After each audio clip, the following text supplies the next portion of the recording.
अस्सलाम वालेकुम, मैं हूँ सैयद मोहम्मद याह्या और आप देख रहे हैं पॉडकास्ट विद याह्या। नाज़रीन, आज जो शख्सियत हमारे साथ मौजूद है वो किसी तारुफ की मोहताज नहीं है। आज हम उनसे बहुत सारी चीज़ें जानेंगे, उनसे पूछेंगे बीमारियों के बारे में, इलाज के बारे में और उनके अपने बारे में भी। हमारे साथ मौजूद हैं डॉक्टर फ़रिया नाज़। अस्सलाम वालेकुम डॉक्टर साहिबा। वालेकुम अस्सलाम। कैसे मिज़ाज हैं? अल्हम्दुलिल्लाह। आप? डॉक्टर साहिबा, सबसे पहले आप मुझे ये बताएँ कि होम्योपैथिक फ़ील्ड कब से आप हैं होम्योपैथिक में और जर्नी कैसी रही आपकी? जर्नी तो देखिए, कहते हैं ना, रास्ता बहुत खूबसूरत होता है, किसी भी उसका हो कि मंज़िल से ज़्यादा प्यारा होता है वो। तो मेरी जो मैट्रिक और इंटर वगैरह के बाद मैंने जो है वो बीएससी किया, उसके बाद फिर मैं होम्योपैथिक की फ़ील्ड में आई। क्योंकि कुछ चीज़ों ने मुझे बहुत अट्रैक्ट किया है इसमें, कुछ मेरी प्रीवियस जो है वो घर की भी चीज़ें थी, कुछ केसेज़ ऐसे थे जैसे कि? जैसे जो मैंने ठीक होते हुए देखे। जैसे मेरी मदर का केस था। ओके। मेरी मदर को जब लास्ट सी सेक्शन हुआ था उनका, तो उन्हें जो है ना सीज़र जो है वो लग गया था किडनी पे। तो वो पस फॉर्मेशन हो गई थी, इन्फेक्शन हो गया था उन्हें, लेकिन वो पता नहीं था। तकरीबन 2 साल के बाद जब मेरा छोटा वाला भाई 2 साल का था, तो उन्हें इतना सीवियर किडनी पेन स्टार्ट हुआ और वो फिर पेन किलर्स लेती थी, वो सप्रेस हो जाता था, ठीक हो जाती थी, फिर उसको इग्नोर कर देते थे। लेकिन एक टाइम मुझे याद है, क्योंकि आज से वो 15 साल तकरीबन पहले की बात है, या 20 साल। तो मेरी मदर जो है ना, वो बहुत ज़्यादा जो है वो पेन उनको इतना हुआ और वो बेहोश हो गई उससे। मेरे फादर, उन्हें जब डॉक्टर के पास लेके गए, उन्होंने कहा कि इनके जो है ना वो किडनी पे इन्फेक्शन हो गया, अल्ट्रासाउंड वगैरह हुआ और फिर कहा कि ये किडनी जो है ना वो रिमूव होगी। अब मेरे फादर ये है कि उन्होंने हमेशा से मुझे याद है कि कभी मैंने एलोपैथिक मेडिसिन इस्तेमाल नहीं की। बचपन से हम किसी भाई बहनों ने ना, फादर ने मेरे जो है वो होम्योपैथिक ट्रीटमेंट ही करवाई है। तो वो होम्योपैथिक डॉक्टर के पास लेके गए मेरी मदर को और उन्होंने कहा कि जो है वो ये जो है ना ठीक हो जाएगा, 6 to 8 मंथ्स लगेंगे इसे और ये बिल्कुल ठीक हो जाएगा किडनी। और माशाल्लाह मतलब मेरी मदर ने जो है वो इलाज किया, थोड़ा परहेज़ किया उसके साथ और वो बिल्कुल ठीक हो गई और अभी भी माशाल्लाह जो है वो उन्हें फिर कभी भी किडनी का पेन नहीं हुआ। तो ये मेरे लिए बहुत एक सरप्राइजिंग चीज़ थी कि ज़ाहिर है एक चीज़ जो है वो रिमूव होने के उस पे थी और वो ट्रीट हो गई। तो ये थी। होम्योपैथिक और एलोपैथिक में बुनियादी फ़र्क क्या? देखिए, पहले जो है ना, सबसे पहले था आयुर्वेदिक। ओके। ठीक है, उसमें जो है वो क्या करते थे कि एक प्लांट है या कुछ भी, उसको जो है वो पीसते थे और उससे जो है वो पेशेंट जो होता था उसको खिला देते थे, उसका इलाज करते थे। फिर एलोपैथी आई। एलोपैथी में ये होता है कि वो सिम्टम्स को जो है ना वो कंट्रोल करती है, हमें उससे कोई इनकार नहीं है इस पैथी से, और वो सिम्टम को कंट्रोल करती है। लेकिन होम्योपैथी जो है ना वो बेसिकली जो हमारे जो बॉडी के इम्यून सिस्टम है, जो अल्लाह ताला ने कुदरती एक हमारी बॉडी के अंदर इम्यून सिस्टम को जो है वो दिया है, हमारी बॉडी को डिफेंस करते हैं, वो उसको जो है ना स्टिमुलेट करती है। और फिर जो जो भी बीमारी होती है, कोई भी जो प्रॉब्लम होती है, डिजीज़ होती है, उसको जो है वो फिर वो ट्रीट करती है इस तरह से। जब वो इम्यून सिस्टम जो है वो हमारा स्टिमुलेट होता है, तो वो रूट कॉज पे काम करता है। तो बेसिकली होम्योपैथी जो है वो रूट कॉज पे काम करती है और एलोपैथी जो है वो सिस्टम जो भी उसका सिम्टम आता है डिजीज़ का, उसको कंट्रोल करती है। आपने इस फ़ील्ड को करियर के तौर पे क्यों चूज़ किया? आप मेरे को बताइए। करियर के तौर पे इस तरह मैंने चूज़ किया कि मुझे मैंने आपको बताया ना कि कुछ ऐसी चीज़ें थी जो मुझे जो है वो बहुत इंटरेक्ट हुई मैं इस पे। फिर एक डॉक्टर थे, मैं खुद भी, क्योंकि मैंने आपको बताया कि मैं होम्योपैथिक मेडिसिन ही इस्तेमाल करती थी, और एक डॉक्टर थे, उनसे मेरी बहुत अच्छी बॉन्डिंग थी। जब मैं छोटी थी, मैं उनसे मेडिसिन जब से जो है वो लेती हूँ। वो हर फैमिली में होता है, कोई ना कोई हाँ, डॉक्टर एक होता से है ना हर फैमिली डॉक्टर जेब होता है। वैसे। तो मैं उनके पास इस तरह से गई थी कि मैं स्कूल से आई थी और मेरे पेट में दर्द हो रहा था, तो मैंने मतलब मेरे पापा ने कहा कि अभी जो है ना ये आज न्यू डॉक्टर आए हैं यहाँ पर हमारे उसमें, तो आप वहाँ चलते हैं। वो गए और उन्होंने बहुत अच्छी मेडिसिन दी मुझे और मैं बिल्कुल ठीक हो गई। तो उसके बाद उन्होंने कहा, मैं उनके पास ही जाती थी, कुछ भी होता था, तो मैं बड़ी भी हो गई तब भी उनके पास जाती थी। तो एक बहुत अच्छा, उन्होंने मुझे होम्योपैथी में पोटेंसीज ये होती हैं, इस तरह से चीज़ें होती हैं, तो वो बहुत बताते थे मुझे। और जो है वो इस तरह से मुझे जो है ना मैं बहुत मुझे अच्छा लगा, अट्रैक्ट हुई मैं उस तरह, और मैंने जो है इसको करियर के तौर पर यूज़। अच्छा डॉक्टर साहब, हमें तो इस फ़ील्ड के बारे में ज़्यादा नहीं पता। बेहतर आप जानती हैं। होम्योपैथिक इलाज किस किस्म की बीमारियों के लिए ज़्यादा इफ़ेक्टिव होता है? बेसिकली एक्यूट कंडीशंस को भी ठीक करता है ये, लेकिन जो क्रॉनिक है ना उसमें होम्योपैथी बहुत मशहूर है। जैसे आप देखें कि किडनी में स्टोन हो जाए, इनफर्टिलिटी का जो है अगर कोई मसला होता है, यानी कि फीमेल में हार्मोन्स का इम्बैलेंस होना, मेल में भी बहुत जो है वर्क है। पाइल्स जो बिना सर्जरी के जो है वो आप ठीक कर सकते हैं उसको। इसके अलावा अस्थमा है, माइग्रेन है कि बहुत पुराना माइग्रेन हो जाए किसी को। इसके अलावा जो है आप जॉइंट पेन्स है। फिर स्किन के बहुत मतलब मसाइल को हल करता है। एक जो है आप ये देखें कि एक्जिमा, जो स्किन एलर्जीज हो जाती हैं, और सोरियासिस एक ऐसा मर्ज है जिसका इलाज पूरी दुनिया में मौजूद नहीं है, लेकिन होम्योपैथिक में उसका इलाज मौजूद है। तो जो पेशेंट सोरियासिस से का शिकार हैं उनसे आप पूछें कि उनको कितनी तकलीफ होती है और वो कितने जो है ना उनको कितने मसाइल होते हैं, लेकिन जब अल्हम्दुलिल्लाह वो होम्योपैथिक से ट्रीटमेंट करवाते हैं तो वो शिफायाब होते हैं। होम्योपैथिक मेडिसिन किसी भी मतलब होम्योपैथिक मेडिसिन से अगर हम बात करें तो इफेक्ट से फ्री होता है, मतलब कोई नुकसान नहीं। वो कहते हैं ना कि फायदा अगर नहीं पहुंचाता है तो नुकसान भी नहीं देता, क्या ये बात सच है? ये बात सच है कि नुकसान नहीं पहुंचाता, और ये बिल्कुल नहीं है कि फायदा नहीं देता। ओके। इस बात को मैं करेक्ट करना चाहूंगी। ये मैं करेक्ट। अच्छा, एक और है, एक तो एलोपैथी है, एक होम्योपैथी है, और एक जो है ना वो गूगलोपैथी है। ओके। ये जो है ना गूगलोपैथी, ये नुकसानदेह है, क्योंकि पेशेंट क्या करते हैं कि कोई मसला हुआ बस वो गूगल कर लेते हैं। अब गूगल में वो एलोपैथिक देखना चाहेंगे तो वो एलोपैथी की मेडिसिन देख लेंगे, होम्योपैथी देखना चाहेंगे तो वो होम्योपैथी की मेडिसिन देखते हैं, और उसके बाद वो मेडिसिन जो है वो इनटेक कर लेते हैं। अब होता ये क्योंकि वो मर्ज जो है, अब वो गूगल तो आपको नहीं बता सकता ना कि आपने ये वाली मेडिसिन खानी है, तो अब वो मर्ज के लिए, अपने मर्ज के लिए जो है वो होम्योपैथी की वो मेडिसिन इस्तेमाल करते हैं। उसके बाद कहते हैं कि हमें तो भाई जी फायदा ही नहीं हुआ इस मेडिसिन से, हालांकि आपने मेडिसिन ही सही नहीं ली। आप किसी भी अच्छे डॉक्टर के पास जाएं होम्योपैथिक के और वो करें। था कि आम लोगों में जो है ना होम्योपैथी को लेके बहुत मिसअंडरस्टैंडिंग है एक तरीके से ना, तो जरा वो भी आज हमारे व्यूअर्स को आप क्लियर करें कि ये मिसअंडरस्टैंडिंग क्यों है। मिसअंडरस्टैंडिंग किस सूरत में कि ज्यादा जो है वो मतलब वो काम नहीं करती इस सूरत में, या इस सूरत में वो मतलब बहुत देर से वर्क करती है और बहुत टाइम टेकिंग होता है होम्योपैथिक मेडिसिन में। तो जरा ये चीज क्लियर कीजिएगा, लोगों के जहन में अमूमन चलता है ना कि नहीं चलो हम होम्योपैथिक के बजाय एलोपैथिक की तरफ मूव करते हैं, तो जरा ये चीज क्लियर कीजिएगा।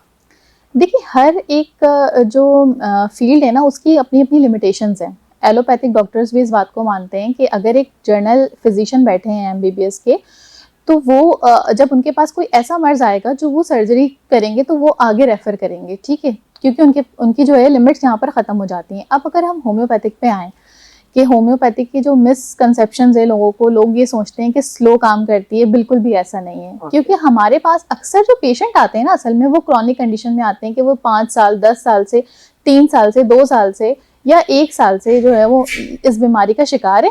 तो हमने सारी दवाइयाँ ट्राई कर ली हैं, अब हमें होम्योपैथिक की तरफ जाना है। तो बेसिकली वो केस को अपने जो है वो क्या करके लेकर आते हैं क्रॉनिक कंडीशन में। ऐसा नहीं है कि एक्यूट कंडीशन में आ गए कि अभी सुबह हुआ और शाम में वो हमारे पास आ गए। तो क्रॉनिक कंडीशन, अब देखें एक्यूट कंडीशन में कोई आएगा कि आपने कहा कि मुझे नज़ला है, बुखार है, खांसी है, सर दर्द है, आप आज सुबह हुआ और आप आए, आपने मेडिसिन ली, आप ठीक हो जाएंगे 1-2 दिन में, जिस तरह से जो है वो आप एलोपैथी में हो जाते हैं। लेकिन अगर आप वो मसला जो है वो लेकर आए हैं मेरे पास 2 साल पुराना, 1 साल पुराना, तो वो जाहिर है उसको ट्रीट करने में थोड़ा सा टाइम लगेगा। बिल्कुल, क्रॉनिक कंडीशंस को ट्रीट करने में टाइम लगता है। अब अगर पेशेंट आ रहे हैं स्किन कंडीशन, अब एलर्जीज हैं, तो हम जो है वो उसको सप्रेस नहीं करते, उसको जो है वो ट्रीट करते हैं। तो ट्रीट होने में थोड़ा सा टाइम लगता है। और ये जो मिसकंसेप्शन है कि स्लो काम करती है, तो उसमें मैं आपको ना एक एग्जांपल दूं कि अगर किसी को हार्ट अटैक आ रहा हो या कुछ हो रहा हो तो मैं नाम नहीं लूंगी मेडिसिन का, लेकिन वो जुबान के नीचे रखते हैं कि जो है वो काम करेगी, ठीक है, समझ तो गए होंगे आप लोग। लेकिन जो है होम्योपैथिक में जो मेडिसिन है ना वो बेसिकली हमारे काम ही नर्व्स के थ्रू होता है। तो जबान में अगर आप देखें ना, हमारे टंग में अल्लाह ताला ने जो है वो बहुत से नर्व्स एंडिंग दी है। तो जो जब मेडिसिन लेते हैं तो सबलिंगुअल के तौर पे जो है ना वो मेडिसिन जज्ब हो जाती है बॉडी में, बिना मैदे में जाए, यानी कि बिना जो मैदे में तेजाब है उसमें वो शामिल हुए, नर्व्स के थ्रू जो है ना ब्लड में शामिल हो जाती है जबान से ही आपके। और जब वो ब्लड में शामिल होती है, ब्लड स्ट्रीम के जरिए जो है वो बॉडी में पहुंचती है और फिर जो है वो अपना वर्क करती है। मतलब वो इतनी तेज काम करती है कि जो आप हार्ट अटैक में मेडिसिन को जो है वो करते हैं, वो क्यों देते हैं कि वो ब्लड स्ट्रीम में जाए और फौरन जो है वो उसको ठीक करे। तो इस तरह से हमारी जो मेडिसिन है ना वो भी ब्लड स्ट्रीम में जाकर नर्व्स के थ्रू काम करती है। तो फिर वो इस तरह का ये कॉन्सेप्शन तो खत्म हो जाना चाहिए कि स्लो नहीं है। एक मीन्स अंडरस्टैंडिंग थी लोगों के दिमाग में, वो आज डॉक्टर साहिबा ने आई होप के वो क्लियर कर दिया है। डॉक्टर साहिबा ये बताइएगा कि स्ट्रेस, एंजाइटी और नींद के मसाइल, देखिए होम्योपैथिक डॉक्टर हैं आप, मुझे बताएं कि इसमें है इलाज, हल है इसका? देखिए स्ट्रेस एंजाइटी बहुत दोनों ना अलग अलग चीजें हैं। ठीक है। डिप्रेशन फिर आता है इसमें, ठीक है। डिप्रेशन इसकी थोड़ी वर्स फॉर्म है। ओके।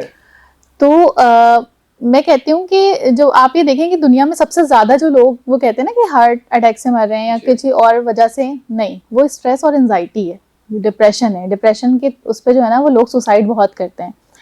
और रिपोर्ट्स के मुताबिक भी पड़ा है कि पूरी दुनिया में जो है ना वो 40 सेकंड्स में हर 40 सेकंड में कोई एक बंदा जो है वो सुसाइड अटेम्प्ट करता है डिप्रेशन की वजह से। तो ये स्ट्रेस एक तो ये है कि आपने जो है ना ये देखना है कि स्ट्रेस एंजाइटी आपका डिप्रेशन किस किस्म का है। लोग जो है ना थोड़ा सा भी कुछ हुआ है वो समझते हैं ओहो मुझे तो डिप्रेशन हो गया, लेकिन डिप्रेशन और स्ट्रेस जो है वो या एंजाइटी जो है वो बहुत एक अलग चीज़ है, एक दूसरे से जो है वो बहुत मुख्तलिफ है। आपने किसी उसके पास जाकर पहले तो आपको डायग्नोज करना है ना, आपने खुद डायग्नोज नहीं करना, आपने उसके जो है वो किसी भी एक्सपर्ट के पास जाके आपने डायग्नोज करवाना है कि हाँ मुझे ये मसला है। पता नहीं लोग जो है ना वो अपनी सेहत के मुताबिक जो है ना वो क्यों काम नहीं करते कि आप ये देखें कि अगर हमें हेयर कट करवाना हो या हमें कोई ऐसी सर्विस लेनी हो तो हम बेस्ट वो चीज़ देखते हैं ना कि नहीं उसका बेस्ट वो है तो वहाँ से बहुत अच्छा था तो हम वहाँ से करवाएंगे, लेकिन हेल्थ के मामले में ना नहीं है। ये बात तो आपकी सही है कि हेल्थ के मामले में जो है हम सारे जो है वो सिंसियर नहीं है। मैं आपकी बात पे फिर आती हूँ। स्ट्रेस की जो मेडिसिन है हमारे पास, यानी कि आप ये देखें होम्योपैथिक में जो है ना वो हम माइंड सिम्टम्स और स्टमक के सिम्टम्स को बहुत लेके चलते हैं। कोई भी पेशेंट आता है ना तो उसका स्टमक या माइंड दोनों देखा जाता है। अब उसके फिजिकल सिम्टम्स भी देख रहे होते हैं कि हम, उसने आके बताया भाई हमें ये मसला है, लेकिन हम उसकी फिजिकली मतलब वो भी देख रहे होते हैं कि वो किस तरह है या बात किस तरह कर रहे हैं, तो माइंड के सिम्टम्स भी आ जाते हैं हमारे पास। और होम्योपैथिक में इसमें बहुत जोर दिया गया है। तो स्ट्रेस और एंजाइटी जो है ना वो बिल्कुल ट्रीटेबल है अगर आप पहले आ जाएं, यानी कि आप ऐसा नहीं कि बहुत वर्स कंडीशन लेकर आ रहे हैं, लेकिन जो है वो हो जाते हैं। और जो नींद के मसाइल हैं कि नहीं आता, मैंने आपको कहा ना कि इम्यून सिस्टम जो है वो अगर आपका बेहतर हो तो बेसिकली होम्योपैथी करती है, ये होम्योपैथिक जो है वो इम्यून सिस्टम को बूस्ट करती है, स्टिमुलेट करती है और फिर जो है वो आपके माइंड को रिलैक्स करती है। तो बिल्कुल जो है वो आप अच्छी नींद, पुरसुकून नींद जो है वो बिल्कुल ले सकते हैं। बच्चों की कॉमन बीमारियों में ये मेडिसिन होम्योपैथी ये फायदेमंद है? बिल्कुल। बच्चों की आप ये देखें ना मुख्तलिफ किस्म की न्यूनेंटल जॉन्डिस सबसे पहले होता है बच्चों को, कि बच्चा पैदा हुआ है सब कहते हैं कि जॉन्डिस हो रहा है इसको। इसमें बहुत जो है वो बड़ा किरदार है होम्योपैथी का कि आप फ़ौरन जो है वो उसको ठीक कर देती है विदिन 2 to 3 डेज। इसके अलावा डेंटिशन पीरियड आता है फिर, जो एक बच्चे के लिए बहुत अहम पीरियड होता है। उसमें बच्चों को लूज मोशन और वॉमिटिंग और बहुत सारी ऐसी चीज़ें, बुखार का आना, तो ये बहुत कॉमन है। इसमें जो है वो होम्योपैथी का बहुत अच्छा किरदार है। बल्कि होम्योपैथी की बहुत मशहूर दवा है बायो 21 जो एलोपैथिक डॉक्टर्स भी रिकमेंड करते हैं अपने क्लिनिक से बच्चों के डेंटिशन पीरियड के लिए। इसके अलावा फिर आप ये देखें कि बच्चों में जो है वो हाइट का इशू आ जाता है, इम्यून सिस्टम जो है वो बच्चों का वीक होता है, कि बच्चे बहुत बीमार रह रहे होते हैं, एडिनॉइड्स का मसला हो जाता है बच्चों को। तो ये तमाम चीज़ें जो है ना बच्चों की जो भी मसाइल हैं होम्योपैथिक में इसका बहुत अच्छा और सेफ मतलब हल है, सॉल्यूशन बिल्कुल सेफ है कि आप ये नहीं है कि आपके बच्चे को कोई नुकसान बच्चों के लिए ये दवाई जो है ये मुफीद है। बिल्कुल। और डॉक्टर साहब ये भी बताएं कि स्किन इश्यूज, एलर्जी और जैसे कि हम देखते हैं कि स्किन इश्यूज हो गए, एलर्जी हो गया, इन सब के लिए होम्योपैथिक मेडिसिन जो है वो अमूमन लोग जो है ना वो होम्योपैथिक की तरफ जाते हैं, मैंने देखा है। तो आप क्या सजेस्ट करती हैं कि इसमें जो है कितना फायदेमंद है ये स्किन इश्यूज के लिए, एलर्जी के लिए? मैं कह रही हूँ आपको 100% क्यूरेबल है ये अल्हम्दुलिल्लाह। स्किन की जो एलर्जी होती है, एक्जिमा है, फिर मैंने आपको अभी बताया था सोरियासिस के बारे में कि उसका पूरी दुनिया में किसी भी पैथी में इलाज नहीं है, लेकिन होम्योपैथी में इलाज मौजूद है। सोरियासिस के बहुत सारे पेशेंट जो हैं वो हमने भी उसको ट्रीट किया है और बाकी होम्योपैथ्स ने भी उसको जो है वो ट्रीट किया है। तो सोरियासिस जो है वो बिल्कुल क्यूरेबल है होम्योपैथी। सॉरी टू से मैं आपकी बात का यहाँ कट कर रहा हूँ। माइग्रेन जो है, माइग्रेन जो बीमारी है फायदा है? बिल्कुल। माइग्रेन ठीक हो जाता है। अच्छा, एक होता है माइग्रेन और एक होता है हेडेक। हेडेक और माइग्रेन दो अलग अलग चीजें हैं। ठीक है। हेडेक और माइग्रेन में इतना फर्क है कि हेडेक में अगर आपको हेडेक होगा ठीक है। तो वो जो है ना पेशेंट बोलेगा कि हाँ मुझे हेडेक है, लेकिन वो खाना पीना भी खा रहा होगा, अपने जी। पूरे रोजमर्रा के जो उसके काम होते हैं वो कर रहा होगा। जी। लेकिन अगर उस पेशेंट को माइग्रेन होगा, तो माइग्रेन जो है ना उसको जो है वो लाइट भी बुरी लगेगी, उसको इतनी जो है ना वो फोटोफोबिक और फोनोफोबिक दोनों हो जाते हैं, यानी कि उसको आवाज़ और रोशनी दोनों चीज़ें बुरी लगने लगती हैं। तो वो कहता है कि अगर उसको जो कमरे में लिटाए ना, अब तो उसे घड़ी की टिक टिक की भी आवाज़ बुरी लगती है। वो कहता है कि मुझे ये दर्द जो है ना मेरा ट्रिगर कर रहा है, तो इसको जो है वो बंद करो। तो माइग्रेन थोड़ा सा भी दर्द होता है ना, समझते हैं लोग माइग्रेन हो गया हमें, लेकिन माइग्रेन और हेडेक बोथ आर डिफरेंट। तो पहले तो हमें इसको डायग्नोज करना है कि वाकई ये माइग्रेन है या हेडेक है। तो अगर माइग्रेन होगा बिल्कुल क्योरेबल होगा, और हेडेक तो नॉर्मल सी चीज़ है, वो बिल्कुल जो है वो क्योर हो जाएगा। आजकल लोग क्विक रिजल्ट चाहते हैं, बहुत फास्ट दौर पे हम चल रहे हैं। क्विक रिजल्ट मतलब ये कि बस फौरन से हमें इसका रिजल्ट मिल जाए। तो होम्योपैथिक आप डॉक्टर हैं, तो एक होम्योपैथिक मेडिसिन के रिजल्ट कितने अरसे में आ जाते हैं? देखिए, अगर कोई पेशेंट जो है वो मेरे पास एक्यूट कंडीशन लेकर आया है, मैंने आपको बताया कि एक्यूट कंडीशन में फौरन विद इन अ डे आप ठीक हो जाएंगे। लेकिन अगर कोई पेशेंट जो है वो क्रॉनिक कंडीशन में मेरे पास आया है, जैसे आपने अभी बात की थी एक्जिमा की, स्किन एलर्जीज की, तो ये चीज़ें ऐसी होती हैं जो थोड़ा सा टाइम लेती हैं ठीक होने में, लेकिन ऐसा नहीं कि ठीक नहीं होती, ठीक होंगी बिल्कुल ये। अब बहुत सारे पेशेंट्स ऐसे हैं जिनको जो है वो ब्रेस्ट में नोड हो जाती है, लंप हो जाता है, तो ये चीज़ें जो है ना वो थोड़ा सा टाइम लेती हैं ठीक होने में, लेकिन हो जाती हैं, क्योंकि उसको आपने बीमारी को बढ़ा दिया होता है, आपने खुद उसको टाइम देकर जो है ना बढ़ने का मौका दिया है। अगर आप उसको बढ़ने का मौका ना दें और फौरन आ जाएं तो फौरन इलाज हो जाएगा आपको। तो बिल्कुल होम्योपैथी जो है वो इसी तरह काम करती है कि अगर आपको कोई मसला है एक्यूट कंडीशन में, विद इन अ डे आप बिल्कुल ठीक हो जाएंगे। आपके एक्सपीरियंस में डॉक्टर फील्ड में आप हैं जब से, तो एक वक्त आता है ना जो बड़ा चैलेंजिंग होता है, सबके साथ होता है। तो आप बताएं जरा वो कौन सा केस था ऐसा जो बड़ा चैलेंजिंग रहा? बहुत सारे केसेस हैं जो थोड़े चैलेंजिंग होते हैं, और जो है वो दुआ भी करते हैं हम ज़ाहिर अल्लाह ताला से कि अल्लाह ताला जो है वो बेशक शिफा देने वाली ज़ात अल्लाह ताला की है, और अल्लाह चाहे जिसे शिफा दे। लेकिन जो है वो बीइंग अ डॉक्टर हम बिल्कुल अल्लाह से दुआ करते हैं कि अल्लाह ताला हर पेशेंट को जो है वो हमारे शिफा याब करे। एक फिब्रॉइड का था एक मसला, मैंने देखा था उसे। तो जब वो रिपोर्ट लेकर आई, वो फिब्रॉइड जो है वो बहुत बड़ा था, तकरीबन 6 सेंटीमीटर का था, 6 और 7 सेंटीमीटर उसकी विड्थ थी, तो वो काफ़ी बड़ा था, और एलोपैथिक में जो है वो उनको ऑपरेशन का कहा था। लेकिन हमने कहा कि इंशाल्लाह जो है ये ठीक हो जाएगा।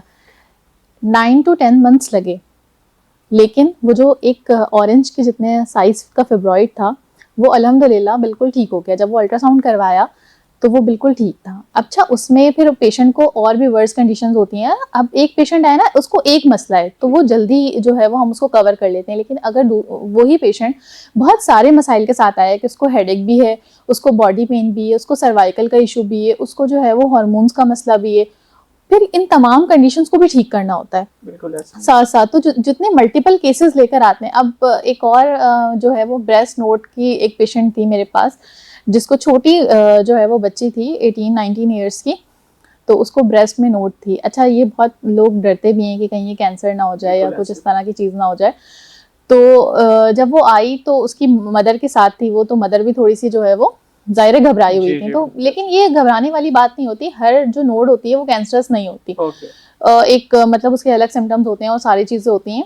तो जब वो आई उसके बाद उसको हार्मोन्स का इतना मसला था कि उसको जो है वो उसके मेंसेस जो है वो काफ़ी टाइम से जो है वो बंद थे बिल्कुल, और फिर मतलब और भी उसके साथ बहुत सारे इश्यूज थे, एक्नी का मसला था उसे, और फिर उसे बिल्कुल नींद नहीं आती थी, और एक होता है ना कि हर वक्त नेगेटिव रहना, नेगेटिविटी बहुत थी उसके अंदर, तो उसको जो है वो ज़रूरत थी हर चीज़ को ठीक करने की। और अल्हम्दुलिल्लाह विद इन 6 to 7 मंथ जो है वो उसका ब्रेस्ट का जो नोड था वो ठीक हो गया, और बाकी जो उसकी कंडीशंस थी वो भी ओवरऑल ठीक हो गए। तो ये चंद केसेस हैं, और भी बहुत केसेस हैं जो ऐसे हैं। ठीक है, बहुत से केसेस है, जाहिर सी बात है एक फील्ड में बहुत से केसेस आते हैं जो कि आप देखती हैं, और जाहिर सी बात है वो सब कुछ यहाँ पे अगर आप बताना शुरू कर दें तो हमारे पास वक्त बहुत कम है। आवाम को सेहत के हवाले से क्या पैगाम देना चाहिए? सेहत के हवाले से बहुत ज़रूरी है कि आप अवेयर रहें। जो कहते हैं ना, प्रिकॉशन जो है वो बहुत ज़रूरी है कि अगर आप इलाज करवाएं, इससे बेहतर है कि आप एहतियात करें। और अगर कोई बीमारी आपको होती है तो आप जो है वो खुद डॉक्टर ना बने, आप उसकी जो है वो किसी एक्सपर्ट के पास जाएं और बिल्कुल उससे जो है वो मेडिसिन लें आप, ताकि जो है वो आपकी हेल्थ के साथ आप ना खेलें। जो गूगलोपैथी है बिल्कुल इसको बंद कर दें। जब आप इसको बंद कर देंगे तो आप बिल्कुल हेल्दी हो जाएंगे, मतलब हेल्थ की तरफ जाएंगे। खुद डॉक्टर ना बने, इंक्लूडेड ये मेरे लिए भी था। और बाकी ये है कि डॉक्टर साहब एक आखिरी सवाल जाते जाते, जो लोग होम्योपैथी को समझना चाहते हैं उनके लिए आप क्या मैसेज?